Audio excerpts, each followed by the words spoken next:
میں نے اس بات کی حامی تو بھر لی تھی کہ ٹھیک ہے میں تمہیں اپناؤں گا، میں تم سے شادی کروں گا، لیکن ظاہری سی بات ہے کہ میری اپنی بھی فیملی تھی اور میرے اپنے بھی لوگ تھے۔ ان کے ساتھ بات کرنا، ان کے ساتھ مشورہ کرنا ضروری تھا۔ میرے والدین چاہتے تھے کہ میری شادی ہو جائے، اور ابھی تک میری جو شادی ہے اس کے کچھ خاص امکانات بھی نظر نہیں آ رہے تھے، کیونکہ بہرحال میں بھی ایک غریب گھرانے سے ہی کہہ سکتے ہیں، مڈل کلاس بھی نہیں کہہ سکتے۔ کرائے کا مکان، کرائے کی دکان اور سب کچھ ہی کرائے کے اوپر تھا۔ تو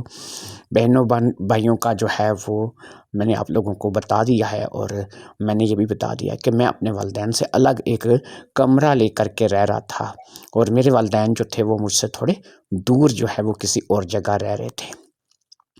اب ایسے میں مجھے اپنے والدین کے ساتھ، اپنے بہنوں بھائیوں کے ساتھ مشورہ کرنا لازمی تھا، لیکن میں نے ایک چیز جو ہے وہ اپنے اندر ٹھان لی تھی کہ میں یہاں پر اپنے بہن بھائیوں میں سے یا والدین میں سے کسی کو بھی اس لڑکی عائشہ کی اصلیت کے بارے میں نہیں بتاؤں گا۔ ان کو یہ نہیں بتاؤں گا کہ یہ لڑکی جو ہے وہ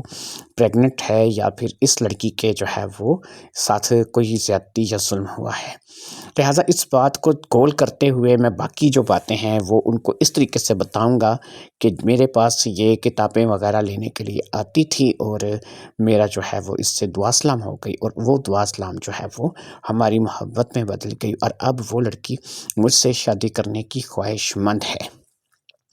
یہی بات جب میں عائشہ کے والدین سے ملوں گا تو انہیں بھی سمجھاؤں گا کہ انہیں چرچا کرنے کی ضرورت نہیں ہے کہ ان کی بچی کے ساتھ کیا ہوا ہے، اس لیے وہ بھی خاموشی کے ساتھ جو ہے وہ صرف میرے ساتھ اپنی بچی کا نکاح کر دیں، اور میرے لیے جو ہے وہ اتنا کافی ہے۔ میں اگرچہ ایک کوئی امیر گھرانے سے تعلق نہیں رکھتا تھا، یا بہت زیادہ کھاتے پیتے گھر سے نہیں تھا، لیکن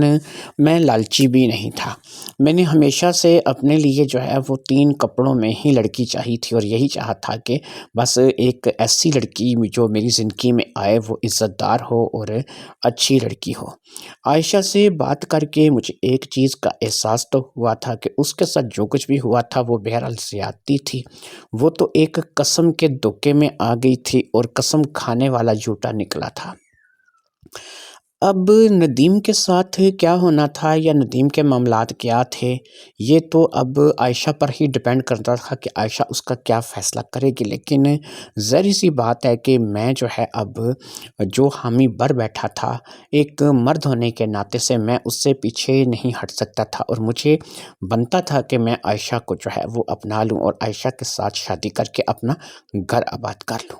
انہی باتوں کو لے کر کے میں نے جو ہے وہ اس چیز کا فیصلہ کر لیا تھا کہ میں جو ہے وہ اب عائشہ کو اپناؤں گا، لیکن اس سے پہلے مجھے اپنے والدین سے اور اپنے بہن بھائیوں سے اس سلسلے میں مشورہ کرنا ہوگا۔ لہٰذا اگلے دن میں نے دکان سے چھٹی کر لی، دکان کو کیا بند، اور اپنے پلازے میں جس میں میں رہ رہا تھا، جس میں میں نے کمرہ کرائے پہ لے رکھا تھا،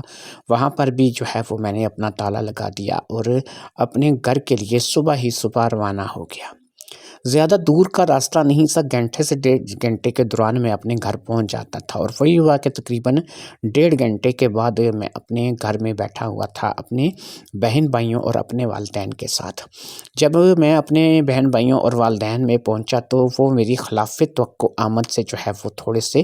ان کو پریشانی ہوئی کہ یار یہ تو جو ہے صرف اسی دن آتا ہے جس دن یہ چھٹی کرتا ہے، اور عموماً میں جمعے کو آیا کرتا تھا، کیونکہ جمعے کی چھٹی جو ہے وہ میں عموماً کر لیا کرتا تھا، اور یہ جو دن ہوتا تھا جمعے کا، یہ میں اپنے گھر میں گزار کر کے اپنے بہن بھائیوں کے ساتھ ایک رات ایک دن یہاں پر گزار کر کے پھر میں جو ہے وہ چلا جایا کرتا تھا۔ اب جس دن میں آیا تھا یہ جمعے کا دن نہیں تھا، اس لیے میرے بہن بھائی بھی اس بات کو لے کر کے حیران تھے، اور میرے والدین بھی جو ہے اس بات کو لے کے حیران تھے کہ آج میں جو ہے وہ خلاف توقع کیسے آن ٹپکا ہوں۔ یہ نہیں کہ انہیں میرے آنے کی خوشی نہیں تھی، بس ان کو یقین نہیں آ رہا تھا کہ میں جو ہے وہ جمعے کے علاوہ بھی آ سکتا ہوں۔ لہٰذا میں نے اپنے بہن بھائیوں کے ساتھ اچھے طریقے سے وہ دن گزارا، اور اسی طریقے سے بات جو ہے وہ رات پر آ گئی، اور رات کا کھانا جو ہے وہ ہم سب لوگوں نے اکٹھے ہی بیٹھ کر کے کھایا۔ کھانا کھانے کے بعد اب میں نے اپنے والدین کو جو ہے وہ عائشہ کے بارے میں بتانا شروع کیا، اور میرے بہن بھائی بھی جو ہے وہ میرے پاس آ کر کے بیٹھ گئے، وہ بھی اس کام میں پوری دلچسپی لے رہے تھے۔ میری بہنیں تو خوش تھیں کہ انہیں ایک بھابھی ملنے والی ہے جو کہ ان کے ساتھ جو ہے ان کے بھائی کے ساتھ جو ہے وہ شادی کرنے والی ہے۔ کیونکہ عائشہ کے معاملے میں نے باتوں کو گول کر دیا تھا، لہٰذا جو ہے میں نے اپنے گھر میں وہ باقی باتیں جو ہیں وہ نہیں بتائی تھیں، اور یہی توقع جو ہے وہ میں عائشہ کے گھر والوں سے بھی رکھتا تھا کہ وہ بھی میرے گھر والوں کو ایسی کوئی بات نہیں بتائیں گے۔ میں نے وہ دن اور وہ رات گھر گزارا، اور اگلے دن صبح میں اپنے دکان کے لیے روانہ ہو گیا۔ اپنے بہن بھائیوں سے بات کر کے یا اپنے والدین سے بات کر کے جو نتیجہ میری اس بات کا نکلا تھا وہ یہ تھا کہ میرے گھر والوں کو اس بات پہ کوئی اعتراض نہیں تھا، اور وہ عائشہ کے ساتھ میری شادی کرنے کے لیے جو ہے وہ تیار تھے۔ ان کے لیے تو عائشہ ابھی سے بہو کا درجہ رکھتی تھی، اور میری بہنیں جو ہیں خاص طور پر بہت خوش تھیں کہ چلو انہیں بھابھی کی روپ میں ایک سہیلی جو ہے وہ مل جائے گی۔ میں دکان پر آ گیا، اور عائشہ کے فون کا انتظار اب مجھے تھا کہ مجھے کب وہ فون کرتی ہے، اور کب وہ مجھے اوکے کا سگنل دیتی ہے، اور کب جو ہے، کیونکہ مجھے ایک چیز کا خدشہ بہرحال لگا ہوا تھا کہ جو مشورہ میں نے اسے دیا تھا کہ تم اپنی امی سے بات کرو، اور امی کو کہو کہ وہ تمہارے والد سے یا تمہارے بھائی سے یا تمہارے جو بھی گھر میں فیملی ممبر ہیں ان سے بات کرے۔ لہٰذا اس بات کو لے کر کے میں پریشان تھا کہ جب وہ اپنی ماں سے بات کرے گی، اس کا کیا نتیجہ نکلے گا، اس کا باپ، اس کا بھائی کیا ریئیکٹ کرے گا، اور جب وہ ندیم کا ذکر اپنی باتوں میں کرے گی اور ندیم کا نام جو ہے وہ لے گی تو اس وقت کیا نتیجہ نکلے گا۔ میں اس نتیجے سے فی الحال بالکل بے خبر تھا۔ ایک بات میں نے سن رکھی تھی جو کہ میرے دماغ میں چل رہی تھی، اور وہ بات یہ تھی کہ جب عموماً لڑکیاں اس قسم کے قدم اٹھا لیتی ہیں تو بہت سے گھر والے لوگ ایسے ہوتے ہیں کہ جو غیرت کے نام پر ان کی جان تک لے لیتے ہیں۔ مجھے اس بات کا بھی خدشہ تھا کہ میں نے اس کو بول تو دیا ہے کہ اپنی ماں سے بات کرو، ماں جو ہے وہ بیٹی کی سہیلی ہوتی ہے، اور ماں جو ہے وہ تمہیں جو ہے اس حال میں کور کر لے گی اور تمہیں جو ہے وہ تمہارا سہارا بنے گی۔ لیکن مجھے یقین کریں اس کی فیملی کے بارے میں، اس کی ماں کے بارے میں، اس کے بھائی یا پھر اس کے باپ کے بارے میں اندازہ نہیں تھا کہ وہ کیا قدم اٹھائیں گے اور کس طرف اس بات کو لے کر کے جائیں گے۔ میں تو ایم خام خواہ ہی ہمدردی کر کے پھنس گیا تھا، لیکن اب پھنس گیا تھا تو ٹھیک ہے، جو ہوئی دیکھا جائے گا۔ میں اب اس بات کے بالکل حق میں نہیں تھا کہ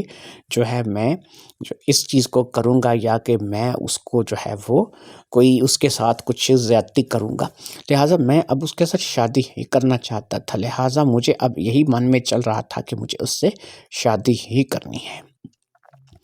اس دوران ندیم جو ہے وہ میری دکان پر نہیں آیا، اور وہ دن بھی گزر گیا، اور اس کے علاوہ بھی مزید 2 دن گزر گئے، یعنی میری عائشہ کے ساتھ بات ہوئے اب 4 دن ہو چکے تھے، اور 4 دن میں نہ تو عائشہ نے مجھے کوئی فون کیا تھا اور نہ ہی عائشہ کے بارے میں مجھے کسی قسم کی کوئی خیر خبر تھی۔ ان تمام باتوں کو لے کر کے میں اپنی جگہ پر شانت تھا۔ یقین کریں تو میرا کام میں من نہیں لگ رہا تھا۔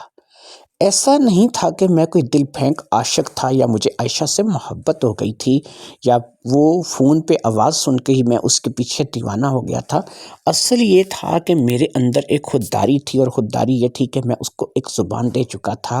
اور مجھے جو ہے اس زبان کو ہر حال میں پورا کرنا تھا۔ قصہ مختصر یہ جی کہ 2-3 دن گزر چکے تھے، اور چوتھا دن بھی گزر گیا، اور پھر 5ویں دن صبح کا ٹائم تھا۔ ابھی میں نے دکان کھولی ہی تھی کہ ندیم جو ہے وہ سب سے پہلے میری دکان پر آیا۔ پرانی لی ہوئی کتابیں اس نے مجھے واپس کیں، اور نئی کتابیں جو ہیں اس نے مجھ سے خرید لیں، یعنی کہ وہ رینٹ پہ لیتا تھا اور اس نے نئی کتابیں مجھ سے رینٹ پہ لے لیں۔ ساتھ ہی اب اس نے مجھے جو ہے کہا کہ تمہارے لیے عائشہ کی طرف سے ایک پیغام ہے۔ میں اس بات کو سن کر چونک گیا کہ عائشہ نے میرے ساتھ کوئی رابطہ نہیں کیا تھا، لیکن اس کو پیغام ملا تھا۔ عائشہ نے اس کو جو پیغام دیا تھا وہ پیغام اس نے اپنی سہیلی ندرت کے ذریعے سے اس کے پاس بھیجا تھا۔ ندرت کا ذکر ہو چکا ہے، آپ کو یاد ہوگی کہ وہی لڑکی جو کہ عائشہ اور ندیم کی ملاقات کا سبب بنا کرتی تھی۔ لہٰذا ندرت کے ذریعے سے جو پیغام تھا وہ ندیم کے پاس آیا تھا، کیونکہ ندرت مجھے یا میری دکان کو نہیں جانتی تھی، اس لیے اس نے ندیم کو یہ پیغام پہنچایا تھا، اور ندیم نے آگے وہ پیغام جو ہے وہ مجھ تک پہنچایا تھا۔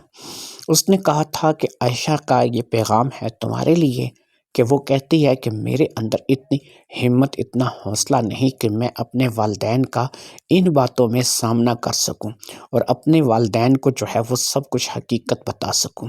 پہلے میں جذبات میں تھی اور میں نے یہ سوچا تھا کہ جو ہوگا دیکھا جائے گا، اور میں جو ہے وہ ندیم کے بارے میں سب کچھ جو ہے وہ اپنے والدین کو بتانا چاہ رہی تھی، لیکن اب معاملہ یہ ہے کہ میں جو ہے وہ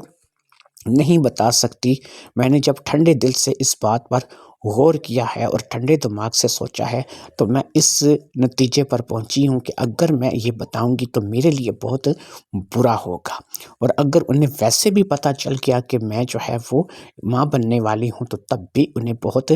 برا لگے گا، اور میرے لیے جو ہے وہ میرے گھر میں شامت آ جائے گی۔ مجھے میرے گھر والے جو ہے وہ کوئی بھی نقصان پہنچا سکتے ہیں،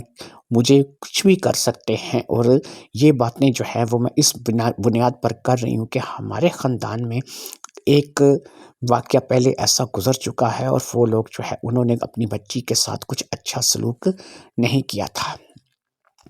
پیغام یہ ہے کہ مجھے کہا گیا، یعنی کہ ندرت کے ذریعے ندیم نے جو پیغام مجھے دیا، پیغام یہ ہے جی کہ میں کسی نہ کسی طریقے سے کوئی ایسا منصوبہ بنا کر کے گھر سے نکل آتی ہوں کہ جس میں میں اپنے والدین کی نظر میں نہ آ سکوں۔ تو عادل کو کہو کہ وہ ایسی جگہ چلا جائے کہ جہاں پر میں اس کے پاس، مطلب اس شہر میں رہ کر کہیں، اس شہر سے ہٹ کے کوئی ایسی جگہ جہاں پہ عادل چلا جائے، اور پھر جو ہے میں سیدھا عادل کے پاس چلی جاتی ہوں۔ میں عادل سے جا کر کے ملوں گی، اور پھر میں اور عادل مل کر جا کے کسی بڑے شہر کا رخ کریں گے اور ہم لوگ کورٹ میرج کر لیں گے۔ میرے گھر والوں کو بالکل نہیں پتہ ہوگا کہ میں کہاں پر ہوں اور میں کس صورتحال میں ہوں، لیکن یہ ہے کہ ایک خط جو ہے وہ میں اپنی فیملی کے نام چھوڑوں گی، اور اس میں بتاؤں گی کہ میں کسی لڑکے سے محبت کرتی ہوں اور میں اس لڑکے کے ساتھ جا کر کے اپنا گھر بسانے والی ہوں۔ امید ہے کہ آپ لوگ میرے پیچھے آنے کی کوشش نہیں کریں گے۔ اس لیے بہتر یہی ہے کہ میں جو ہے اپنے گھر سے نکل آؤں، اور جو ہے وہ عادل کو چاہیے کہ وہ مجھ سے شادی کر لے۔ جب عادل مجھ سے شادی کر کے مجھے اپنی بیوی بنا لے گا تو اس کے بعد دیکھیں گے کہ اگر میں سمجھوں گی کہ میرے گھر والے مجھے یا پھر عادل کو اپنا سکتے ہیں تو ہم لوگ جو ہے وہ واپس اپنے گھر کا رخ کریں گے، نہیں تو پھر ہم لوگ ان سے چھپ کر کے علیحدہ ہی اپنی زندگی گزاریں گے، اور علیحدہ اپنا گھر بنائیں گے اور علیحدہ اپنا گھر بسائیں گے۔ یہ پیغام ندیم نے مجھ تک پہنچایا تھا، تو میں نے ندیم سے کہا کہ اس کے پاس تو موبائل تھا، اس نے تو مجھ سے فون پر بات کی تھی، اور اب جو ہے کہ وہ اپنی سہیلی کے ذریعے سے پیغام بھیج رہی ہے۔ وہ اپنے گھر میں اپنے والدین کے ساتھ ہی بے شک ہوتی ہے، لیکن اتنا تو وہ نہیں کر سکتی کہ اپنے والدین کے ساتھ رہتے ہوئے وہ کوئی وقت ایسا نکال سکتی ہے کہ وہ میرے ساتھ فون پر بات کرے، اور میں جو ہے وہ خود اس کی زبان سے یہ ساری باتیں سنوں، تو یہ زیادہ بہتر نہیں ہوگا؟ ندیم کہنے لگا اصل میں مسئلہ یہ ہے کہ اس کے پاس موبائل فون تو ہے، اور تمہیں پتہ ہے کہ اس کے پاس بھی سادہ بٹنوں والا موبائل ہے، لہٰذا ایسا ہے کہ اس کے پاس جو موبائل ہے وہ کوئی بہت زیادہ بہتر نہیں ہے، تصویر وغیرہ لیتا ہے لیکن وہ آج کل کا چائنا کا بٹنوں والا موبائل ہے۔ تم ایسا کر سکتے ہو کہ تم جو ہے وہ یا تو اس کی سم پر لوڈ کروا دو، جس نمبر سے تمہیں اس کا کال آئی تھی تم اس پہ اس کو لوڈ کروا دو، اور یا جو ہے تم ایسا کر سکتے ہو کہ میرے ذریعے سے کوئی پیغام جو ہے تم اگر اسے اس کے علاوہ بھیجنا چاہتے ہو تو وہ اس کو بھیج سکتے ہو۔ میں نے کہا ٹھیک ہے، تم ایسا کرو کہ اس سے جا کر کے بولو کہ میں تمہارے نمبر پر لوڈ کرواؤں گا، اور تم جو ہے یعنی عادل میں کہہ رہا ہوں اپنے حساب سے میں کہہ رہا ہوں کہ میں جو ہے اس کے نمبر پر لوڈ کروا دوں گا، وہ مجھ سے جو ہے وہ بات کرے۔ لہٰذا ندیم جو ہے وہ میرا پیغام لے کر کے چلا گیا، اور اگلے ہی دن ندیم پھر واپس آیا اور اس نے مجھے بتایا کہ اس نے ندرت کے ذریعے سے عائشہ کو پیغام بھیجا ہے، اور عائشہ نے جو ہے وہ ندرت کے ذریعے سے ہی اسے واپس پیغام بھیجا ہے کہ ٹھیک ہے، اس سے کہو کہ آج رات کو کسی وقت بھی 7 بجے کے بعد میرے موبائل پہ لوڈ کروا دے، میرے گھر والے گھر پہ نہیں ہوں گے، میں گھر پہ اکیلی ہوں گی، میں کوئی بہانہ بناؤں گی، گھر سے نہیں جاؤں گی، لہٰذا ایسا ہے کہ وہ میرے موبائل پہ لوڈ کروا دے اور مجھ سے بات کر لے، اس کو میں کال کروں گی، اس سے کہنا کہ یہاں پر خود کال مت کریں۔ لہٰذا بات طے ہو گئی اور وہ وہاں سے چلا گیا۔ رات کے تقریباً 7 بجے کے قریب میں نے اس کے موبائل پر لوڈ کروا دیا، اور جیسے ہی اس کے موبائل پر لوڈ ہوا تقریباً آدھے گھنٹے کے بعد جو ہے وہ اس کی طرف سے کال آ گئی۔ ابھی تک میں نے دکان بند نہیں کی تھی اور میں دکان پہ ہی بیٹھا ہوا تھا، لیکن یہ ٹائم ایسا تھا کہ یہاں پر گاہک نہ ہونے کے برابر تھا، کوئی آ بھی جاتا تو اکا دکا ہی کوئی بندہ کوئی بات پوچھنے کے لیے آتا تھا۔ اس وقت کتابوں کی سیل نہیں ہوتی تھی، لہٰذا میں دکان پر اکیلا ہی بیٹھا ہوا تھا جب عائشہ کی مجھے کال آئی۔ دعا سلام کے بعد عائشہ نے مجھے وہی بات بتائی جو کہ ندرت کے ذریعے سے ندیم کو بولی تھی کہ مجھ میں اتنی ہمت نہیں پڑ رہی ہے کہ میں اپنی امی کو یا پھر اپنے گھر میں یہ بات بتاؤں، لہٰذا ایک ہی طریقہ کار ہو سکتا ہے کہ اگر آپ مجھے اپنانا چاہتے ہو، آپ مجھ سے شادی کرنا چاہتے ہو، تو اس کے لیے ضروری ہے کہ آپ اپنی دکان کو بند کرو اور دکان کو بند کر کے کسی ایسی جگہ پر چلے جاؤ جہاں پر آپ پہلے سے موجود ہو۔ میں کیا کروں گی کہ میں یہاں سے گھر سے نکلوں گی اور کوشش کروں گی کہ جہاں پر آپ موجود ہوں میں آپ کے پاس پہنچ جاؤں، اور جب میں آپ کے پاس پہنچوں گی تو اس کے بعد جو ہے ہم کسی بڑے شہر کا رخ کریں گے، اور بڑے شہر کا رخ کر کے ہم وہاں پہ جا کے کورٹ میرج کر لیں گے۔ اس لیے بہتر یہی ہے کہ طریقہ کار کہ آپ میرا انتظار کرو، اور تھوڑی دیر تک آپ اپنی دکان کو بند کر کے 2-4 دن کے لیے غائب ہو جاؤ۔ دوسری چیز یہ ہے کہ نہ میرے گھر والے آپ کی دکان کے بارے میں جانتے ہیں، نہ آپ کو جانتے ہیں، اور نہ ہی جو ہے ان کو آپ کے بارے میں کچھ علم ہے، اور نہ ہی کبھی ذکر آپ کی دکان کا یا آپ کا کبھی میرے گھر میں ہوا ہے۔ اس لیے اگر آپ دکان بند کر کے 2-4 دن کے لیے غائب ہو جاتے ہو تو اس اتنے بڑے شہر میں جس میں اس وقت آپ موجود ہو، کسی کو کوئی فرق نہیں پڑے گا، کسی کو کوئی پتہ نہیں چلے گا، آپ کوئی بھی بہانہ بنا کے دکان بند کر سکتے ہو۔ میں جب آپ کے پاس آ جاؤں گی تو اس کے لیے پھر ایک ہی طریقہ کار ہوگا کہ جب بھی میں آپ کے پاس پہنچوں گی، آپ نے جو ہے فوری طور پر وقت ضائع کیے بغیر ہم لوگ، اگر میں آپ کے پاس رات کو پہنچتی ہوں تو اگلے دن صبح ہم کسی کورٹ میں ہوں گے، اور اگر میں آپ کے پاس دن میں پہنچتی ہوں تو ہو سکتا ہے اگر ٹائم ہوا کورٹ کا تو ہم کورٹ چلے جائیں گے، اور اگر نہیں تو پھر وہ رات وہاں پر گزار کر کے ہم کورٹ چلے جائیں گے، اور آپ مجھ سے شادی کر لینا، اور اس طریقے سے میں آپ کی عزت ہو جاؤں گی۔ اور ہم، اگر آپ اسی بڑے شہر میں مجھے رکھنا چاہیں گے جہاں پر میں آپ سے کورٹ میرج کروں گی، تو وہاں پر آپ میرے ساتھ رہ لینا، اور اگر آپ بڑے شہر میں مجھے نہیں رکھنا چاہیں گے تو آپ مجھے اپنے والدین کے گھر یا پھر کسی بھی جگہ جہاں پر آپ مجھے محفوظ سمجھیں گے وہاں پر مجھے چھوڑ دیں گے۔ اس کے منہ سے یہ ساری باتیں سننے کے بعد میں نے اس بات کا فیصلہ کیا، میں نے کہا چلو ٹھیک ہے، اگر تمہیں ہمت نہیں پڑ رہی ہے کہ تم اپنے والدین سے اس بارے میں بات کرو تو ٹھیک ہے، میں ایسا کرتا ہوں کہ میں 2 سے 3 دن کے لیے یہ دکان بند کرتا ہوں اور اپنے گھر چلا جاتا ہوں۔ میرا گھر جہاں پہ میں اپنے والدین کے ساتھ، اپنے بہن بھائیوں کے ساتھ رہتا ہوں، وہ یہاں پر نہیں ہے، وہ یہاں سے تقریباً 1 سے 1.5 گھنٹے کا راستہ ہے، اور ایک چھوٹا سا قصبہ ہے جہاں پہ میرے والدین رہتے ہیں۔ میں جب ان کے پاس چلا جاؤں گا تو وہاں پر جا کر کے میں تمہارے آنے کا انتظار کروں گا، اور پھر تم نے وہاں پر آنا ہے۔ اب سوال یہ پیدا ہوتا ہے کہ جب میں یہاں سے وہاں پر اس قصبے میں چلا جاؤں گا اور وہاں پر جا کر کے تمہارا انتظار کروں گا، کیا تم اپنے گھر سے نکل پاؤ گی؟ کیا تم گاڑی میں بیٹھ کر کے اس قصبے تک پہنچ پاؤ گی؟ کیا تم جو ہے وہ مجھ سے مل پاؤ گی؟ اس کے لیے جو ہے وہ کیا راستہ اختیار کرنا ہے؟ کیا تم نے اسی طریقے سے پبلک ٹرانسپورٹ کے ذریعے سے مجھ تک پہنچنا ہے، یا پھر تم نے اس کے لیے کوئی اور راستہ اختیار کیا ہے؟ کہنے لگی ایک حل ہے میرے پاس، میں نے جو سوچا ہے وہ تھوڑا سا مختلف ہے، پبلک ٹرانسپورٹ میں پہچانی جاؤں گی، ہو سکتا ہے کہ بہت سے ایسے ویگنیں گاڑیاں چلانے والے لوگ ہیں جو میرے بھائی کو بڑے اچھے طریقے سے جانتے ہیں اور میرے بھائی کے دوست ہیں۔ اگر وہ مجھے کسی قصبے میں یا کسی جگہ جا کر کے اتارتے ہیں تو ہو سکتا ہے کہ کل کو بڑی آسانی سے وہ میرے بھائی کو یہ بات بتا سکیں گے کہ بھئی ہم نے عائشہ کو فلاں جگہ اتارا تھا، اور میرا بھائی جو ہے آسانی کے ساتھ اس قصبے میں اس جگہ پہنچ سکتا ہے۔ جب وہ وہاں پر پہنچ گیا تو پھر ظاہری بات ہے کہ وہ مجھے تلاش کرنے کی کوشش کرے گا، اور کسی نہ کسی طریقے سے ہو سکتا ہے کہ وہ ڈھونڈتا ڈھانڈتا ہمارے گھر تک بھی پہنچ جائے، یعنی کہ جہاں پر آپ مجھے رکھیں گے۔ لہٰذا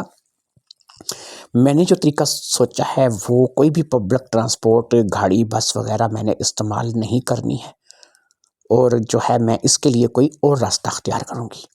میں نے کہا ایک چیز اور بھی ہو سکتی ہے نا، کہ تم چہرے پہ نقاب کرو، حجاب میں آؤ، اور تم دوپٹے سے اپنا منہ جو ہے اس کو ڈھانپ کر رکھو، اور تمہیں اس میں جو ہے وہ کوئی پریشانی نہیں ہوگی مجھ تک پہنچنے میں۔ کہتی ہے میں ضرور کرتی، آپ کی بات بہت ہی درست ہے، اس میں مجھے جو ہے کوئی خطرہ خدشہ بھی نہیں تھا، اور میں آرام سے آپ کے پاس پہنچ جاتی۔ لیکن مسئلہ یہ ہے کہ میں جب بھی کسی چیز سے اپنا حجاب بناتی ہوں یا اپنا دوپٹہ اپنے چہرے پہ اس طریقے سے لیتی ہوں کہ جیسے حجاب کی طرح یا پھر نقاب کرتی ہوں، تو میرے سانس میں تھوڑا پرابلم ہے، اور مجھے جو ہے وہ سانس کا ایشو ہو جاتا ہے۔ یہ میری میڈیکل پرابلم ہے جو کہ اب سے نہیں ہے، بڑے پرانی چلتی آ رہی ہے۔ اس لیے اس پرابلم کے چلتے میں کوئی ماسک، کوئی نقاب وغیرہ ایسی چیز نہیں پہنتی۔ اگر پہنوں تو پھر مجھے تھوڑا سا سانس کا ایشو ہوتا ہے۔ یہ بات جو ہے وہ بہت سے لوگ جانتے ہیں، اور میری فیملی کو تو اس بات کا خاص طور پہ پتہ ہے۔ میں اس چیز کا رسک نہیں لے سکتی، یہ نہ ہو کہ وہاں پر بس میں یا ویگن میں بیٹھے ہوئے، ویسے بھی آپ کو پتہ ہے کہ کیسا ماحول ہوتا ہے، تو وہاں پر کبھی میری طبیعت جو ہے وہ بگڑنے لگے اور مجھے سانس کی پرابلم ہو، اور میں جو ہے وہ وقتی طور کے لیے اپنا دوپٹہ، نقاب، حجاب وغیرہ ہٹاؤں، تو تب بھی ہو سکتا ہے کہ میں پہچانی جاؤں، کیونکہ بہت سے گاڑیوں والے، ویگنوں والے ایسے ہیں کہ جو میرے بھائی کے دوست ہیں، اور کیونکہ میرا بھائی خود بھی گاڑی چلاتا رہا ہے، تو اس لیے اس فیلڈ کے کافی سارے لوگ میرے بھائی کو بڑے اچھے طریقے سے جانتے ہیں۔ لہٰذا میں جو ہے، میری مجبوری ہے، جو میں نے سوچا ہے وہ سن لیجئے، وہ آپ کو زیادہ بہتر لگے گا، اور میرے خیال میں وہی سب سے زیادہ بہتر ہوگا۔ ندیم کو آپ کے کہنے پر میں معاف کر دوں گی۔ اگر آپ مجھ سے شادی کرتے ہیں تو ساری بات ہے کہ میرا سارا غصہ ٹھنڈا ہو جائے گا، مجھے اس بچے کے لیے باپ مل جائے گا، اور میں جو آپ نے ہمت دکھائی اور آپ نے جو میرے لیے کیا ہے یا مجھے کہا ہے، اس کے بعد میں اس نتیجے پر پہنچی ہوں کہ ٹھیک ہے، میں آپ کی بات رکھوں گی، میں ندیم کو معاف کر دوں گی، اور ہم لوگ ندیم کا چیپٹر بالکل کلوز کر دیں گے، اور اپنی زندگی میں کبھی ندیم کا دوبارہ ذکر بھی نہیں کریں گے۔ لیکن اس سے پہلے آپ نے کیا کرنا ہے، ندیم کو جاتے جاتے ایک چھوٹی سی سزا تو ہم لوگوں نے دینی ہے، اور وہ سزا اسے دینے کا میں نے یہ فیصلہ کیا ہے کہ ندیم کے پاس ایک موٹر سائیکل موجود ہے۔ پہلے بھی ہم اس کے موٹر سائیکل پہ ادھر ادھر جو ہے وہ گئے ہوئے ہیں۔ اب مجھے نہیں پتا کہ وہ موٹر سائیکل ندیم کا اپنا ذاتی موٹر سائیکل ہے یا وہ کسی سے لے کر کے آتا ہے، کیونکہ جس قسم کا وہ ہے مجھے اب اس کی کسی بات کے اوپر بھی اعتبار نہیں رہا۔ لہٰذا اب میں نے یہ فیصلہ کیا ہے کہ میں ندیم سے اس بارے میں بات کروں گی کہ تم مجھے اپنے موٹر سائیکل پر، جب میں گھر سے نکلوں گی، تم مجھے اپنے موٹر سائیکل پر جو ہے وہ بٹھا کر کے وہاں تک پہنچاؤ گے جہاں تک عادل جو ہے وہ آگے ہمیں ملے گا۔ جب ہم عادل کے ساتھ جا کر کے ملاقات کریں گے، اس کے بعد تم وہ بائک لے کر کے وہاں سے واپس جو ہے اسی شہر میں آ جاؤ گے، اور پھر تمہارا ہمارا ہمیشہ کے لیے رابطہ ختم ہو جائے گا۔ یاد رہے کہ ندیم کو ابھی تک میری فیملی والے بھی نہیں جانتے ہیں، اور نہ ہی ندیم کے بارے میں، اور نہ ہی کسی ندیم کے معاملات کے بارے میں پتہ ہے۔ اس لیے اگر ندیم واپس آ کر کے یہاں پر گھومتا پھرتا ہے یا پھر یہاں پر جو ہے وہ رہتا ہے، تو کوئی بھی مسئلہ جو ہے وہ ندیم کے لیے بھی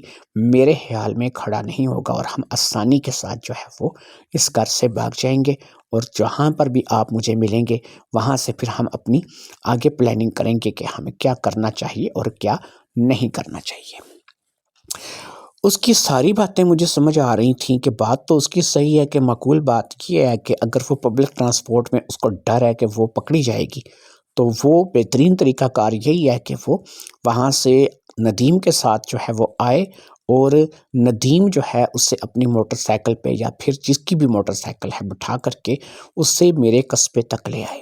اب میں نے ایک چیز کا فیصلہ کر لیا تھا کہ اگر ندیم اس سے میرے قصبے تک لے کر کے آئے گا تو میں بالکل اپنے قصبے میں لے کر کے ندیم کو نہیں جاؤں گا، بلکہ اس کو اپنے قصبے سے تھوڑا آگے بڑھ جانے دوں گا۔ جہاں پر جس قصبے میں میرے والدین رہتے تھے وہاں سے تھوڑا آگے ہی ریلوے لائن تھی، اور ریلوے لائن کے ساتھ بھی ایک اچھی خاصی نئی آبادی کے نام سے جو ہے ایک جگہ تھی جہاں پر بہت سے لوگ جو ہے وہ آباد ہو رہے تھے، اور میں نئی آبادی میں جا کر کے اس بات کو کر سکتا تھا کہ میں ندیم کا نئی آبادی میں انتظار کروں، عائشہ اور ندیم میرے پاس نئی آبادی میں آئیں، میں وہاں پر عائشہ کو وصول کروں، اور جب ندیم نئی آبادی سے موٹر سائیکل پہ واپسی کے لیے روانہ ہو جائے اور اتنا ٹائم وقفہ دے کر کے کہ اب وہ یقیناً واپس شہر میں پہنچنے والا ہوگا، تو ہم وہاں سے کوئی گاڑی، کوئی ٹیکسی، کوئی رکشہ، کوئی اس قسم کی چیز لے کر کے اپنے قصبے میں واپس آ جائیں گے اور پھر اپنے گھر میں آ جائیں گے۔ یہ احتیاط میں اس لیے کر رہا تھا کہ اگر ندیم کسی بات پر کبھی پکڑا جاتا ہے تو وہ ان کو زیادہ سے زیادہ جو ہے وہ اس ریلوے کالونی تک لے کر کے آئے گا، اور ریلوے پھاٹک کالونی میں ساری بات ہے کہ ہم لوگوں کو نہ کوئی جانتا ہوگا اور نہ ہم لوگوں سے کوئی ملا ہوگا۔ وہاں پر ڈھیروں انسان روزانہ کی بنیاد پر آتے جاتے تھے، اور ہم نے تو وہاں پر چند لمحے کے لیے جو ہے بس وقت گزارنا تھا۔ وہ بھی میرا یہی ذہن تھا کہ جب ہم ریلوے پھاٹک کالونی میں عائشہ کو وصول کروں گا تو فوری طور پر عائشہ جیسے ہی موٹر سائیکل سے اترے گی میں عائشہ کو اپنے ساتھ لے کر کے وہاں ریلوے پھاٹک کالونی میں بھی کھڑا نہیں رہوں گا، بلکہ وہاں سے بھی نکل جاؤں گا۔ قریبی مین روڈ ہے، اور مین روڈ کے اوپر وہاں ہم کسی ہوٹل میں جا کے اس وقت کوئی چائے کا ٹائم ہوگا تو چائے پی لیں گے، کھانے کا ٹائم ہوگا تو کھانا کھا لیں گے۔ اسی طریقے سے جو ہے ہم اپنا وقت تھوڑا سا وہاں گزار لیں گے، اور دیکھیں گے کہ جب ندیم جو ہے وہ واپس شہر پہنچنے والا ہوگا تو وہاں سے ہم اٹھیں گے اور اپنے قصبے کے لیے روانہ ہو جائیں گے۔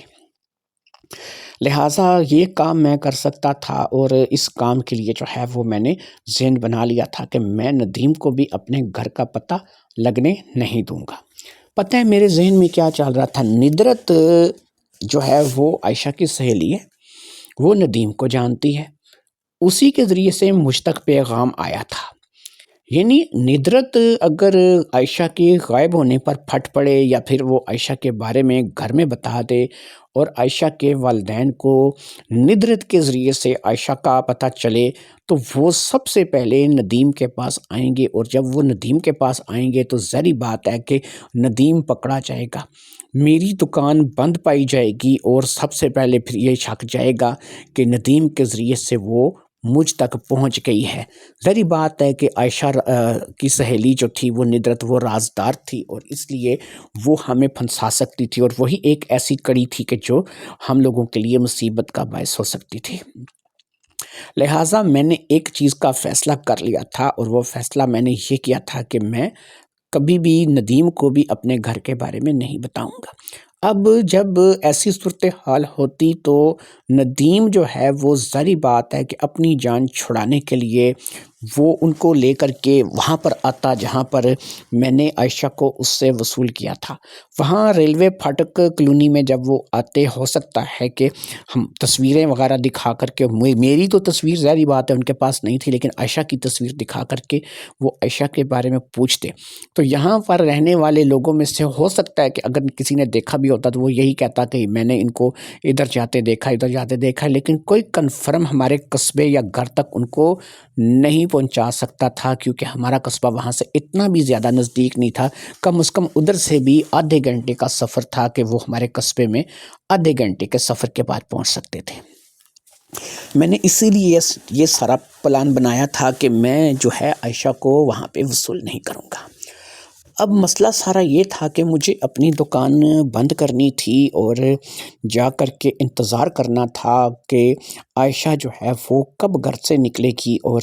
ندیم اس کو کب لے کر کے وہاں پر آئے گا۔ میں نے عائشہ سے رابطہ کرنے کی خود کوشش نہیں کرنی تھی، کیونکہ ظاہری سی بات ہے کہ میں اگر اس سے رابطہ کرتا تو میں پھنس بھی سکتا تھا، اور میری لوکیشن وغیرہ یہ سب چیزیں ٹریس ہو سکتی تھیں۔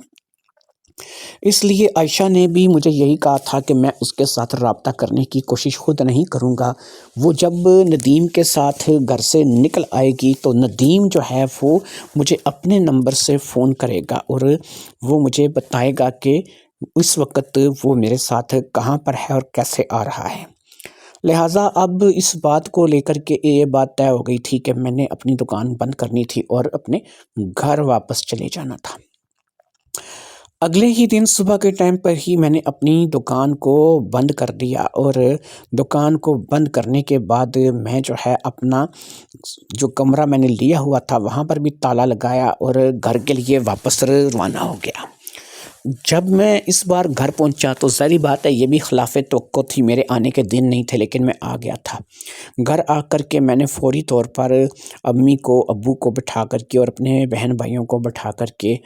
جو ہے بات ساری بتا دی، اور اب کی بار میں نے جو ہے وہ عائشہ کے بارے میں ساری بات سچ سچ اگل دی، کیونکہ اب عائشہ بھاگنے والی تھی اور میرے گھر والے ظاہری بات ہے کہ اس بات کو لے کر پریشان ہوتے کہ بھئی اس کے بھاگنے کا مقصد کیا ہے۔ جب ہم لوگ شادی کے لیے راضی ہیں تو اس کے والدین کو بھی کیا اعتراض ہو سکتا ہے، لیکن یہ جو بات پہلے بار میں نے چھپائی تھی اب میں نے اپنی امی کو اور اپنے ابو کو اور بہن بھائیوں کو بتا دی۔ کافی ساری ہی باتیں جب میں ان کو کر بیٹھا تو انہوں نے مجھے کہا کہ دیکھو بچے، بات یہ ہے کہ ہمیں اس چیز سے اعتراض نہیں ہے کہ تم اس سے شادی کرو، تم اسے زبان دے چکے ہو، تمہیں شادی کرنی ہے کر لو، لیکن بہرحال یہ ہے کہ یہ باتیں تمہیں ہمیں شروع میں بتا دینی چاہیے تھی۔ پھر بھی تم ایک نیکی کا کام کرنے جا رہے ہو تو ہم تمہیں روکیں گے نہیں، ہم یہی کہیں گے کہ تم کوشش کرو کہ جو ہے بہرحال کسی مصیبت میں نہ پھنسنا۔ یہ باتیں جب ہو گئیں اور یہ بات طے پا گئی کہ کسی مصیبت میں مجھے نہیں پھنسنا، اور میرے گھر والوں نے بہرحال کوئی اعتراض نہیں کیا تھا، کیونکہ میں گھر میں سب سے بڑا بیٹا تھا اور میری شادی ہونے کا مطلب تھا کہ باقیوں کے لیے بھی راستے کھلتے۔ لہٰذا اس بات کو لے کر کے میں خاموش ہو گیا اور میں نے جو ہے وہ یہ سوچ لیا کہ اب میرے گھر والوں کو اگر اعتراض نہیں ہے تو پھر کس چیز کا اعتراض ہو سکتا ہے۔ لہٰذا اب میں اس بات میں تھا کہ کب جو ہے میرا ان کے ساتھ رابطہ ہوگا اور کب وہ لوگ جو ہے وہ وہاں سے آئیں گے۔ ایک ایک لمحہ کاٹنا میرے لیے مشکل ہو رہا تھا۔ صبح سے رات ہو گئی، رات سے اگلی صبح، اور مجھے جو ہے ابھی تک نہ ہی ندیم کی طرف سے کوئی پیغام ملا اور نہ ہی عائشہ کے آنے کا کچھ پتہ چل رہا تھا۔ میں نے ندیم کو اپنی طرف سے اگلے دن دوپہر کو فون کیا اور ویسے ہی میں نے اس کا حال چال پوچھا تو اس نے مجھے آگے سے یہ چیز بتائی کہ ابھی جو ہے وہ موقع نہیں لگ رہا ہے اور جیسے ہی موقع لگے گا وہ گھر سے نکل آئے گی۔ میری اس سے بات ہوئی ہے اور ندرت کے ذریعے سے جو ہے یہ بات چیت چل رہی ہے اور ندرت نے کہا ہے کہ وہ موقع لگنے پر گھر سے نکل آئے گی۔ اگلا دن بھی گزر گیا لیکن وہ نہیں آئی، پھر اس سے اگلا دن آ گیا، پھر اگلا دن، اگلی رات، اسی طریقے سے 3 دن 3 راتیں گزر گئیں اور کوئی اس کا کچھ بھی پتہ نہیں چل رہا تھا۔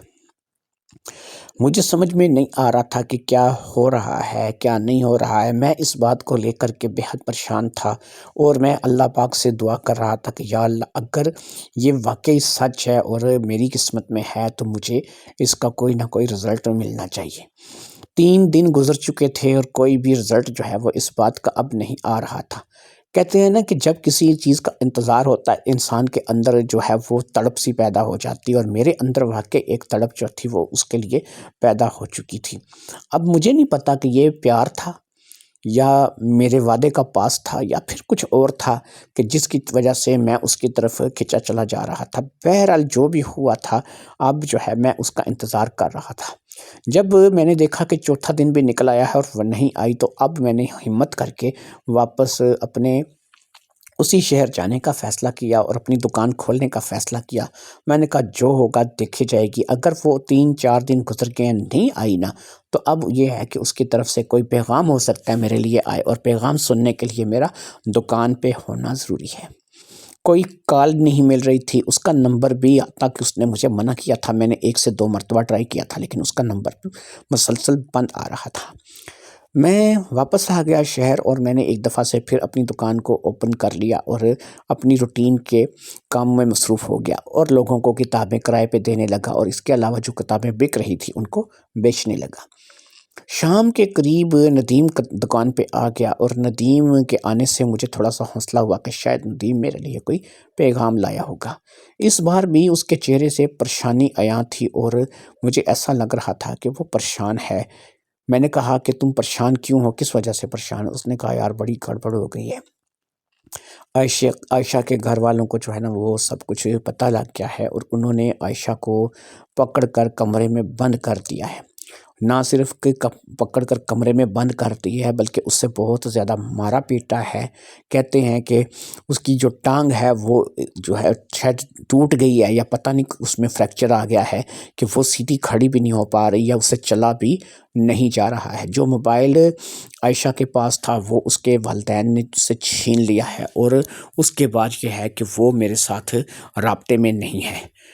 میں نے کہا کہ چلو ٹھیک ہے، ان کے والدین کو پتہ چل گیا ہے، سوال یہ کیا پتہ چلا ہے؟ کہنے لگا یہ باتیں تو مجھے بھی نہیں پتہ کہ اس کے والدین کو کیا پتہ ہے، لیکن یہ ہے کہ ابھی وہ صحیح طریقے سے چل نہیں پا رہی ہے، میرے پاس یہی پیغام پہنچا ہے۔ عائشہ کی سہیلی ندرت نے مجھے آ کر کے بتایا ہے کہ اس نے کہا ہے کہ عادل کو کہو کہ انتظار کرے، میں جیسے ہی ٹھیک ہوں گی اور جیسے ہی مجھے موقع لگے گا میں گھر سے نکل آؤں گی، لیکن اس کے لیے اب ضروری ہے کہ دو چیزیں جو ہیں وہ بہت ضروری ہیں۔ ایک تو یہ ہے کہ میرے پاس کوئی موبائل نہیں ہے، تو تم مجھے جو ہے وہ کوئی موبائل کا بندوبست کر کے دو تاکہ میں تم سے رابطے میں آ سکوں، بات کر سکوں۔ لہٰذا تم سم اور موبائل جو ہے یہ مجھے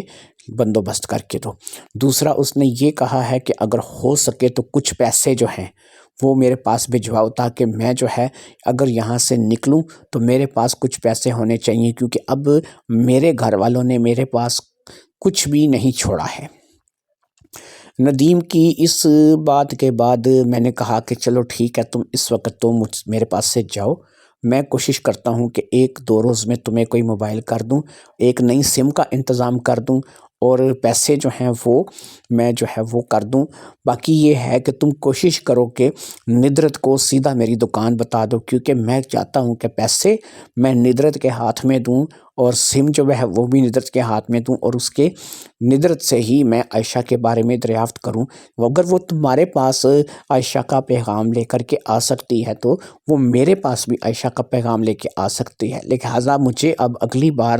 یہ موبائل اور یہ جو پیسے ہیں تمہارے نہیں ندرت کے حوالے کرنے ہیں، تاکہ ندرت جو ہے وہ عائشہ کو میرا پیغام بھی دے اور آئندہ اگر عائشہ کی طرف سے کوئی پیغام آئے تو وہ بھی میرے پاس لے کر کے ندرت آئے۔ اس نے کہا کوئی مسئلہ ہی نہیں ہے، ندرت کو جو ہے وہ میں بتا دوں گا، تمہاری دکان کا ویسے بھی اب اسے پتہ چل چکا ہے، کیونکہ میرے ساتھ وہ آ کے بات کرتی ہے تو ظاہری بات ہے تمہارے بارے میں باتیں ہوتی ہیں، وہ تم سے بڑی متاثر ہے، وہ ویسے بھی تم سے ملنا چاہتی ہے اور وہ تمہاری دکان پہ آ جائے گی، جیسے میں اسے بولوں گا وہ آ جائے گی۔ لہٰذا جو ہے تم موبائل کا اور پیسوں کا انتظام کر کے رکھو اور ندرت جو ہے وہ بہت جلد جو ہے وہ تمہارے ساتھ رابطے میں آ جائے گی۔ 2 دن گزر گئے۔ اب ایسا تھا کہ میرا ایک موبائل تھا جو کہ میں نے لیا تھا، وہ بھی چائنا کا موبائل تھا، اس میں بھی تصویر وغیرہ کھینچنے کا انتظام تھا، اینڈرائڈ سیٹ تو نہیں تھا لیکن بڑی سکرین والا چائنا کا موبائل تھا، تو اس میں بھی تصویر وغیرہ کھینچنے کا انتظام تھا، کال اچھی سنی جاتی تھی۔ اس میں ہوا یہ تھا کہ وہ پانی میں گر گیا تھا اور اس کی وجہ سے اس کی جو بیٹری تھی وہ شارٹ ہو گئی تھی اور میں نے اس کو ویسے کا ویسا رکھ دیا تھا، ٹھیک نہیں کروایا تھا۔ لہٰذا اب میرا بنتا تھا کہ میں اقبال کے پاس جا کر کے اس موبائل کو ٹھیک کرواؤں۔ اقبال بھی میرے دوستوں میں شمار ہوتا تھا، مجھ سے کتابیں لے کے جاتا تھا اور زیادہ تر عمران سیریز پڑھتا تھا۔ لہٰذا میں نے اقبال کی دکان پر جا کر کے وہ موبائل ٹھیک ہونے کے لیے دے دیا تھا اور اس کو بتا دیا تھا کہ اس میں پانی چلا گیا تھا جس کی وجہ سے اس کی بیٹری شارٹ ہو گئی تھی۔ اس نے اس کی صفائی کر کے مجھے نئی بیٹری ڈال کے وہ موبائل آن کر کے دینا تھا۔ لہٰذا یہ موبائل کا جو مسئلہ تھا یہ تو حل ہو جانا تھا اور میں یہی موبائل جو ہے وہ اب عائشہ کے لیے بھجوانے کا ارادہ رکھتا تھا۔ ساتھ میں اب میں نے یہ سوچنا شروع کر دیا کہ میں عائشہ کو کتنے پیسے بھیجوں تاکہ میرا اور عائشہ کا جو ہے وہ نظام چل جائے۔ لہٰذا میں نے 2000 روپے کی رقم اس کے لیے ایک علیحدہ کر لی کہ میں 2000 روپے اسے خرچے کے لیے بھیجوں گا تاکہ وہ نکل کر آسانی سے میرے تک پہنچ سکے، یا پھر وہ اگر ندیم کے ذریعے بھی پہنچنا چاہیے تو کم از کم اس کے پاس اتنے پیسے جو ہیں وہ موجود ہونے چاہیے۔ میں پتہ نہیں پیار میں اندھا ہو چکا تھا یا کیا چیز تھی، جو کچھ بھی ہو رہا تھا بس ہوتا چلا جا رہا تھا۔ اس وقت مجھے یقین کریں کہ ان باتوں کی سمجھ نہیں آ رہی تھی کہ میں کیا کرتا چلا جا رہا ہوں۔ شاید میں کسی مسمرزم کے اثر میں تھا، کوئی ایسا چیز تھی کہ جس میں کہ زیر اثر میں اس وقت یہ چیزیں کرتا چلا جا رہا تھا۔ بہرحال جی اللہ کی کرنی میں نے جو ہے وہ سارے انتظامات کر لیے تھے، اور میں نے موبائل بھی ٹھیک ہونے کے لیے دے دیا تھا، 2000 روپے بھی رکھ لیے تھے، اور اب مجھے جو ہے وہ ندرت کا انتظار تھا۔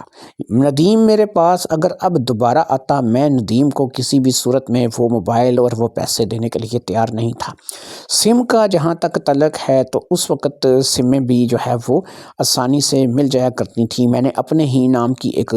سم جو ہے وہ ایشو کرائی، اور وہ سم جو ہے میں نے اس موبائل میں ڈال کر کے اس موبائل کو تیار کر لیا۔ 2 دن گزر چکے تھے اور ندرت اور ندیم کی طرف سے کوئی بھی ابھی تک میرے پاس نہیں آیا تھا، اور 2 دن بعد جو ہے وہ ایک لڑکی جو قدر فربا تھی، یعنی تھوڑی موٹی تھی، وہ میری دکان میں داخل ہوئی۔ اسے دیکھ کر مجھے ایسا ہی لگتا تھا کہ جیسے کوئی WWE کی پہلوان ہے جو کہ میرے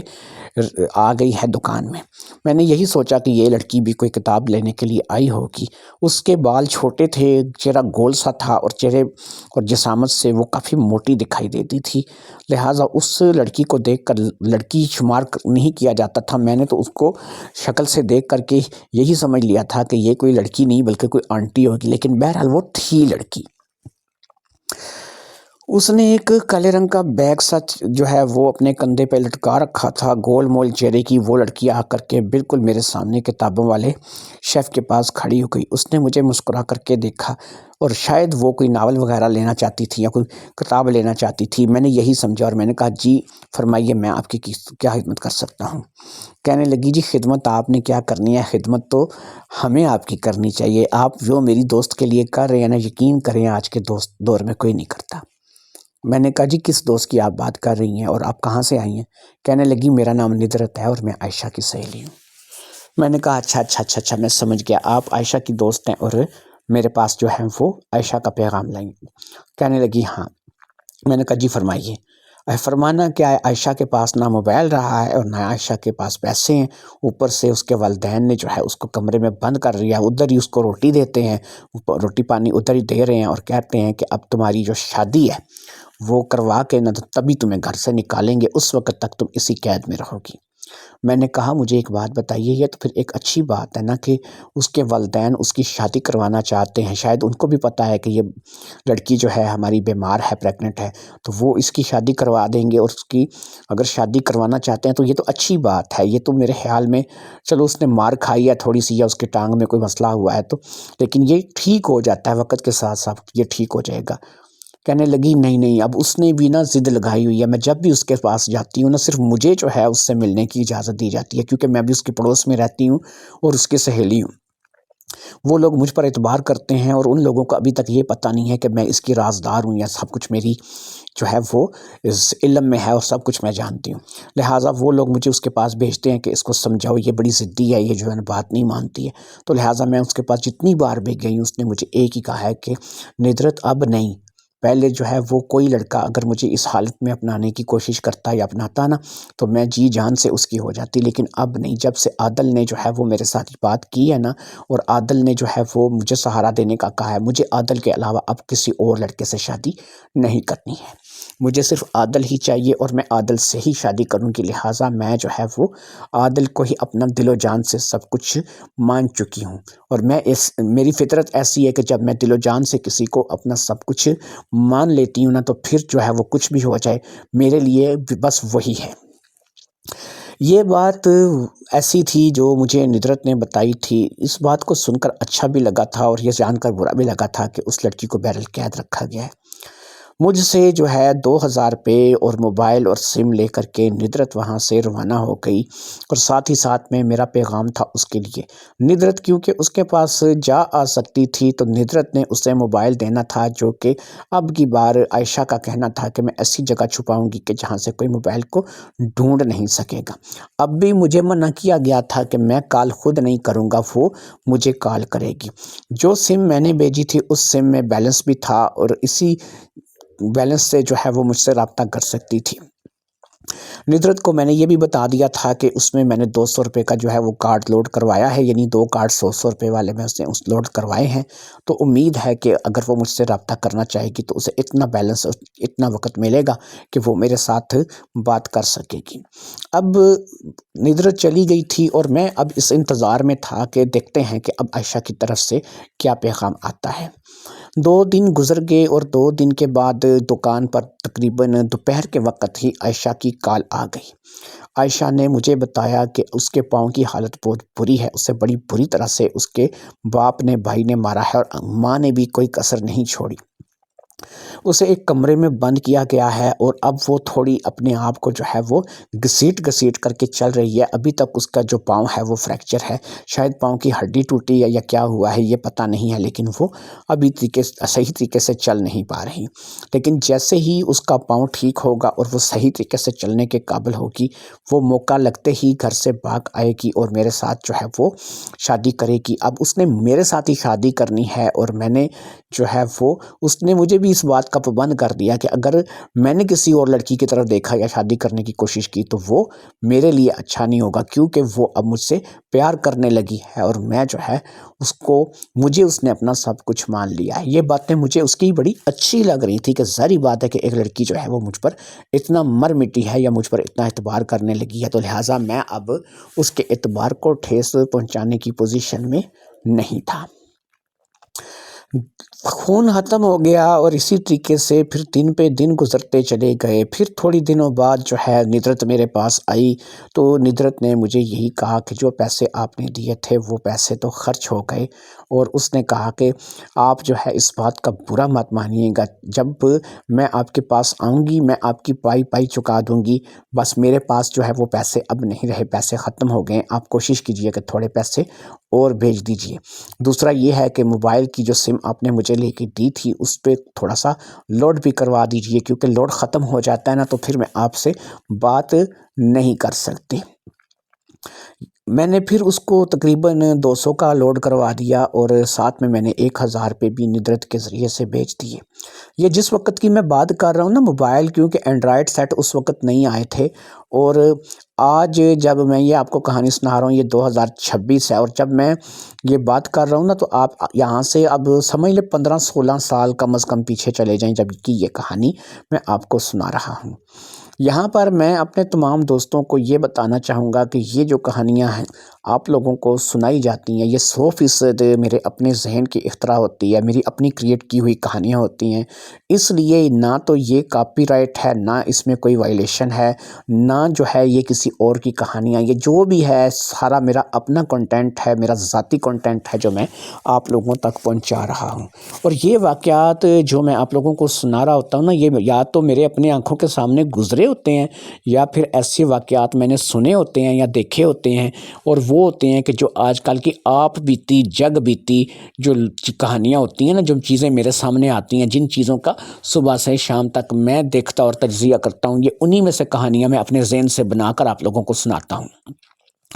اس لیے یہ کہانیاں نہ آپ کو کسی کتاب میں ملیں گی، نہ کسی ناول میں ملیں گی، نہ آپ کو یہ کسی سیریز میں ملیں گی، یہ کہانیاں آپ کو صرف میرے پاس ہی ملیں گی، میرے چینل پر ہی ملیں گی۔ اس لیے آپ لوگوں سے گزارش ہے کہ آپ زیادہ سے زیادہ میرے چینل کو وزٹ کیا کریں، نئی سے نئی کہانی میں آپ لوگوں کے لیے بناؤں گا اور نئی سے نئی کہانی آپ لوگوں کو سناؤں گا۔ بہرحال جی یہ واقعہ بھی جو میں ابھی آپ کو سنا رہا ہوں یہ بالکل سچا واقعہ ہے۔ میں نے کل بھی آپ کو بتایا تھا کہ جب میں نے یہ واقعہ آپ لوگوں کو سنانا شروع کیا تھا کہ میں نام کردار اور جگہیں جو ہے وہ تھوڑا بدل دوں گا، لیکن اتنا بھی ردل بدل ظاہری بات ہے بندہ نہیں کرتا۔ بہرحال اب آتے ہیں کہانی کی طرف۔ ندرت اسی طریقے سے پھر تیسری بار میرے پاس آئی، پھر ایک دفعہ اس نے مجھ سے لوڈ کی فرمائش کی اور لوڈ کروا کے نکل گئی۔ اس بار اس نے پیسے نہیں مانگے تھے لیکن لوڈ اس نے مانگا تھا۔ میری کبھی کبھی عائشہ سے بات ہو جاتی تھی اور کبھی کبھی نہیں ہو جاتی تھی۔ ہاں آپ لوگ یہ سوچیں گے کہ کہیں ندرت ہی عائشہ تو نہیں تھی اور میرے ساتھ کوئی فراڈ تو نہیں ہو رہا تھا۔ میں یہاں پر آپ کو یہ بتا دیتا ہوں کہ ندرت میں اور عائشہ کے بولنے میں، اس کے انداز میں، بات کرنے میں زمین آسمان کا فرق تھا۔ میں دن رات جو ہے لوگوں سے بات کرتا تھا اور مجھے لوگوں کے لہجے، ان کی باتوں کا پتہ چلتا تھا، اس لیے میں ندرت کو کسی بھی شکل میں عائشہ نہیں کہہ سکتا تھا۔ ندرت عائشہ نہیں تھی یہ بات 100% کنفرم تھی، لیکن عائشہ کون تھی یہ مجھے پتہ نہیں تھا۔ سمجھ لیجئے کہ میں ایک اندھی محبت میں گرفتار ہو چکا تھا، ایک ایسی محبت کہ جس میں میں نے لڑکی کو کبھی دیکھا تک نہیں تھا۔ وقت گزرتا رہا اور نہ ہی اس کی ٹانگ ٹھیک ہو رہی تھی اور نہ ہی وہ میرے پاس ملنے کے لیے آ رہی تھی اور نہ ہی جو ہے وہ یہ منزل جو ہے وہ مجھے مل رہی تھی۔ آئے دن اب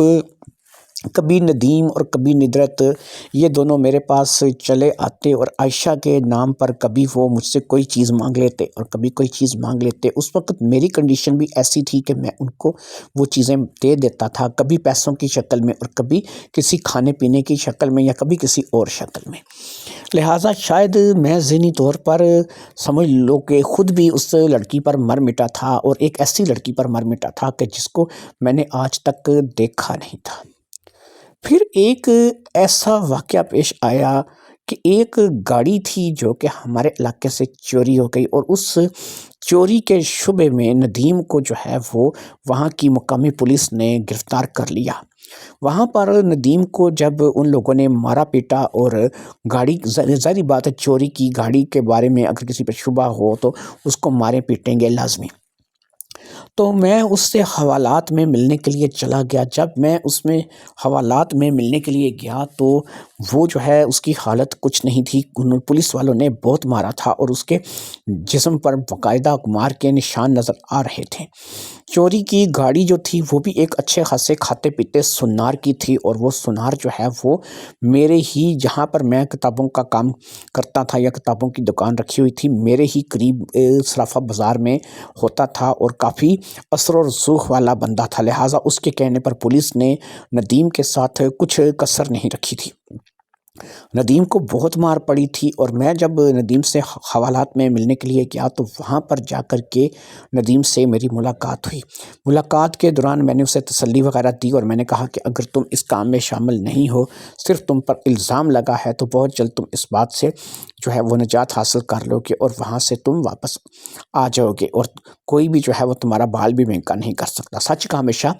بول بالا ہوتا ہے اور جھوٹے کا ہمیشہ مکالا ہوتا ہے۔ یہ باتیں کر کے جب میں وہاں سے حوالات سے ملاقات کر کے اس سے واپس آنے لگا تو مجھے اس نے آواز دے کر کے بلایا۔ اس نے کہا عادل میری بات سنو یہاں آؤ۔ میں اس کے پاس گیا تو مجھے اس نے بڑی ہی عجیب بات کی۔ اس نے کہا عادل میں نا آج تمہیں ایک بات بتانے جا رہا ہوں، ہو سکتا ہے کہ میری بات کو سن کر تمہیں جہاں غصہ بھی آئے، دھچکا بھی لگے، لیکن یہ یاد رکھو عادل کہ عائشہ کوئی بھی نہیں ہے، کوئی بھی عائشہ نام کی لڑکی ہے ہی نہیں ہے۔ یہ جو کچھ بھی تھا تم سے پیسے انٹنے کے لیے، تم سے موبائل لینے کے لیے، اور سمجھو تمہارے ساتھ ایک مذاق تھا جو کہ میں نے کیا تھا۔ ندرت میری دوست ہے اور میں ندرت کے ساتھ جو ہے وہ مل کر کے میں نے یہ مذاق تمہارے ساتھ کیا تھا۔ میرے پاؤں کے نیچے سے زمین نکل گئی۔ حوالات میں کھڑا ایک شخص جسے اچھی خاصی پھینٹی پڑی ہوئی تھی اور اس کی حالت بھی اس وقت بری تھی، اور وہ مجھے یہاں پر آج ایک بات بتا رہا تھا کہ عائشہ کوئی بھی نہیں ہے، اور جو ہے میں کسی بھی امید میں یا کسی بھی انتظار میں نہ رہوں۔ یہ سب کچھ ایک مذاق تھا جو کہ انہوں نے میرے ساتھ کیا تھا اور پیسے کھانے کے لیے کیا تھا، موبائل وغیرہ لینے کے لیے کیا تھا۔ میں نے اس کو کہا کہ ندیم میں کیسے مانوں کہ عائشہ نہیں ہے، میری اس سے فون پہ بات ہوئی ہے، اتنی لمبی بات ہوئی ہے، پھر اس قدر جب میں اس سے گفتگو کرتا ہوں تو مجھے پتہ چلتا ہے کہ اس کے اندر جذبات ہیں، وہ ایک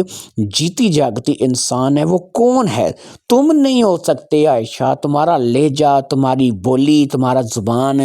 یہ سب کچھ مختلف ہے۔ ندرت عائشہ نہیں ہو سکتی، اس کی زبان، اس کی بولی، اس کا سب کچھ ایک مختلف ہے۔ میں اتنا بچہ تو نہیں ہوں نا یار کہ مجھے نہ سمجھ آئے، تم لوگوں کی زبان لے جا اس کے ساتھ میچ نہیں کرتا۔ اس نے کہا چل ٹھیک ہے، تمہیں جو بھی لگتا ہے لگتا رہے، لیکن میں نے تمہیں اس بات کو لے کر کے کلیئر کر دیا ہے کہ عائشہ کوئی نہیں ہے، اور عائشہ جو ہے وہ اب اس کی تم چکر میں نہ رہنا اور نہ تم یہ سوچنا کہ وہ تمہارے پاس کبھی آئے گی، نہ ہی کبھی اس کی ٹانگ ٹھیک ہوگی اور نہ ہی کبھی وہ تمہارے پاس آئے گی، کیونکہ وہ کوئی ہے ہی نہیں ہے۔ اگر ہوتی تو آتی۔ یہ باتیں میرے اوپر پہاڑ بن کر کے گری تھی۔ میں وہاں سے ملاقات کر کے آ تو گیا تھا، میرے ہاتھ پاؤں ٹھنڈے ہو رہے تھے۔ میں دکان پر آیا تھا اور دکان پر آ کر کے میں نے دکان کو کھول کر کے وہاں پر بیٹھ گیا۔ مجھے کچھ سمجھ نہیں آ رہی تھی، آنسو تھے کہ میری آنکھوں سے جو ہے وہ خود بخود آنے لگے تھے۔ میں اسی پریشانی کے عالم میں بیٹھا ہوا تھا کہ ایک لڑکی جو گاہک تھی میری، وہ آ گئی۔ وہ قریب ہی یہاں ایک گلی میں بیوٹی پارلر چلاتی تھی۔ اس نے مجھے دیکھا تو اس نے پوچھا کہ بھائی کیا ہوا ہے تم اس قدر پریشان کیوں ہو؟ تو میں نے اسے اپنی پریشانی کی وجہ بتا دی۔ میں پھٹ پڑا، کیونکہ ظاہر سی بات ہے کہ میں اس وقت اپنا من ہلکا کرنا چاہتا تھا۔ تو اس نے کہا کہ بھائی کیسی باتیں کرتے ہو، آج کل کے دور میں کون سی محبت اور کون سا عشق، سب جو ہے وہ فراڈ ہیں، سب فضول کی باتیں ہیں۔ بھائی میری بات کا برا نہیں ماننا، ویسے بھی آپ اس وقت جو ہے وہ تھوڑا غم میں دکھ رہے ہو، لیکن آپ میری بات کا برا نہیں ماننا۔ آج کل کی سب سے بڑی محبت جو ہے نا وہ پیسہ ہے۔ اگر آپ کی جیب میں پیسہ ہے تو پھر جو ہے آپ کامیاب ہیں اور پھر آپ کے پاس سب کچھ ہو جاتا ہے، لیکن اگر آپ کے پاس پیسہ نہیں ہے تو آپ جو ہے وہ آج کے دور میں کامیاب نہیں ہیں۔ وہ اس قسم کی باتیں کر کے چلی گئی۔ میں تھا کہ اندر سے ٹوٹ چکا تھا، میرا من نہیں کر رہا تھا کہ میں اب دکان پر بیٹھوں۔ میں دکان بند کر کے کمرے میں چلا گیا اور پھر کمرے میں جا کر کے بھی میں جی بھر کے رویا۔ مجھے ہمت نہیں پڑ رہی تھی کہ میں اپنے والدین کو، اپنے ماں باپ کو، اپنے بھائی بہنوں کو کیا بتاؤں گا۔ میں پتہ نہیں کون کون سے خواب، کون کون سے سپنے جو تھے وہ اپنے من ہی من میں سجا کر کے بیٹھا ہوا تھا۔ مجھے سمجھ میں نہیں آ رہی تھی کہ میرے ساتھ ہو کیا گیا ہے۔ یہ باتیں بالکل میری سمجھ سے باہر تھیں۔ میں اندر سے رو رہا تھا، میں باہر سے رو رہا تھا، اور اس وقت مجھے چپ کرانے والا کوئی نہیں تھا۔ ندیم کو چوری کے الزام میں جیل بھیج دیا گیا۔ پتہ نہیں اس نے چوری کی تھی یا نہیں کی تھی، کیونکہ وہ ایک الگ معاملہ تھا اور میرا اس میں کوئی دخل نہیں تھا۔ اسے چوری کے معاملے میں جیل بھیج دیا گیا اور وہ جیل چلا گیا۔ ندیم کی آمد و رفت بھی میرے پاس ختم ہو چکی تھی۔ اس کے بعد کبھی ندرت جو ہے وہ بھی مجھے نظر نہیں آئی۔ شاید ندرت کو بھی ندیم نے بتا دیا تھا کہ اب میرے پاس نہ جائے، اور اب جو ہے اس کا میرے پاس آنا جو ہے وہ نہیں بنتا تھا۔ میں اب بھی اس انتظار میں تھا کہ ندیم جیل سے واپس آئے تو میں پوچھوں تو صحیح کہ یار ٹھیک ہے، مان لیا تمہارا آواز لہجہ جو ہے وہ عائشہ جیسا نہیں ہے، اور اسی طریقے سے ندرت کا آواز لہجہ جو ہے وہ بھی عائشہ جیسا نہیں ہے، تو پھر میں پوچھوں تو صحیح کہ وہ کون تھی، عائشہ کون تھی کہ جو مجھ سے بات کرتی تھی؟ چلو تمہارے ساتھ تم نے کہا کہ ندرت ملی ہوئی ہے اور تم خود جو ہے وہ ہو، تو وہ تیسری کون ہے کہ جو آج تک میرے سامنے نہیں آئی، جو مجھ سے بات کرتی تھی؟ وہ تم نہیں ہو۔ میں تمہاری آواز، تمہارا لہجہ، تمہاری بات کرنے کا انداز پہچانتا ہوں۔ یار انسان اگر وائس چینجر مشین بھی لگائے نا تو اس کے لب و لہجے سے وہ پہچانا جاتا ہے۔ ٹھیک، وائس چینجر میں صرف آواز پتلی باریک ہو جاتی ہے، لڑکی کی، بوڑھی کی، بوڑھے کی آواز تبدیل ہو جاتی ہے، لیکن اس کا ٹیمپو میں مانتا ہوں کہ بدل جائے گا، لیکن ایسا نہیں ہوگا کہ وہ اپنے بولنے کا انداز، اپنے الفاظ، یہ سارا کچھ تبدیل کر سکے۔ تم نہیں ہو ندیم، تم نہیں ہو، اور نہ ہی ندرت ہے، تو پھر یہ کون ہے؟ عائشہ کون ہے؟ یہ بات جو ہے یہ مجھے سمجھ نہیں آئی۔ جیل سے رہا ہونے کے بعد ندیم وہاں سے اس شہر کو چھوڑ کر کے ہمیشہ کے لیے چلا گیا اور میری اس سے بات نہیں ہو سکی۔ وہ لڑکی جو موٹی لڑکی تھی ندرت، اس کے بارے میں بھی مجھے دوبارہ کبھی کچھ پتہ نہیں چلا، اور میں نے اس کو اس شہر میں دیکھنے کی، ڈھونڈنے کی بڑی کوشش کی، لیکن ظاہری بات ہے کہ اتنی بڑے شہر کی اتنی بڑی آبادی میں اس لڑکی کو کہاں ڈھونڈ سکتا تھا، لہٰذا مجھے وہ لڑکی بھی نہیں ملی اور نہ ہی ندیم کے بارے میں پتہ چلا۔ رفتہ رفتہ میں اس غم کو بھول گیا اور آہستہ آہستہ یہ ہوا کہ میں اپنی روٹین میں واپس آ گیا۔ پھر سے میں نے اپنے کتابوں کے کام پر توجہ کرنی شروع کر دی، اپنے ماں باپ، بھائی بہن کے لیے سب کچھ کرنا شروع کر دیا۔ وقت گزر گیا۔ آج سے 15-16 سال پہلے کا یہ قصہ ہے جو میں آپ کو سنا رہا ہوں۔ اب آپ دیکھیں کہ آج 15-16 سال گزر چکے ہیں، لیکن مجھے آج تک ایک سوال کا جواب نہیں ملا ہے کہ وہ لڑکی کون تھی کہ جو عائشہ بن کر مجھ سے بات کرتی تھی۔ اس سوال کا جواب مجھے کبھی نہیں ملا ہے، نہ اس کے بعد زندگی میں کبھی ندیم کے ساتھ میری ملاقات ہوئی ہے، نہ ہی ندرت کے ساتھ میری ملاقات ہوئی ہے۔ میں بالکل اپنی روٹین میں آ چکا ہوں، میں شادی بھی کر چکا ہوں، میں نے اپنا گھر بھی بسا لیا ہے، اس وقت میرے 2 بچے بھی ہیں۔ کبھی کبھی میں رات میں جب اپنی بیگم کے ساتھ سونے کے لیے لیٹتا ہوں، اپنے بچوں کے ساتھ پیار محبت سے بات کر رہا ہوتا ہوں، میرے بچے سو جاتے ہیں، میری بیگم سو جاتی ہے، اور میں چارپائی پہ سرہانے کے نیچے اپنا ہاتھ رکھ کے آسمان پہ تاروں کو دیکھ رہا ہوتا ہوں۔ گرمی میں عموماً میں صحن میں سوتا ہوں، تو اس وقت بھی میرے دماغ میں ایک ہی بات چل رہی ہوتی ہے کہ عائشہ کون تھی، وہ لڑکی کون تھی کہ جو عائشہ بن کے مجھ سے بات کرتی تھی۔ جب سے ندیم نے مجھے اصلیت بتائی تھی، اس کے بعد عائشہ کا نہ کبھی فون آیا تھا، اور نہ ہی ندرت میرے پاس آئی تھی، اور نہ ہی کبھی ان لوگوں کا میرے ساتھ رابطہ ہوا تھا۔ میں آپ کو اپنی ساری کہانی بتا چکا ہوں، میں نے سب کچھ آپ کو سنا دیا ہے، جو کچھ بھی میرے ساتھ پیش آیا ہے میں نے آپ کو صحیح صحیح بتا دیا ہے۔ کیا آپ لوگ اندازہ لگا سکتے ہیں، یا آپ لوگ مجھے بتا سکتے ہیں کہ عائشہ کون تھی، یا پھر وہ لڑکی کون تھی جو کہ عائشہ بن کے میرے ساتھ رابطے میں تھی؟ اگر کوئی تیسری لڑکی تھی تو وہ آج تک 15-16 سال گزر جانے کے بعد بھی میری آنکھوں کے سامنے نہیں ہے، اور وہ میرے سامنے نہیں آئی۔ میں نہیں جانتا کہ عائشہ کون تھی۔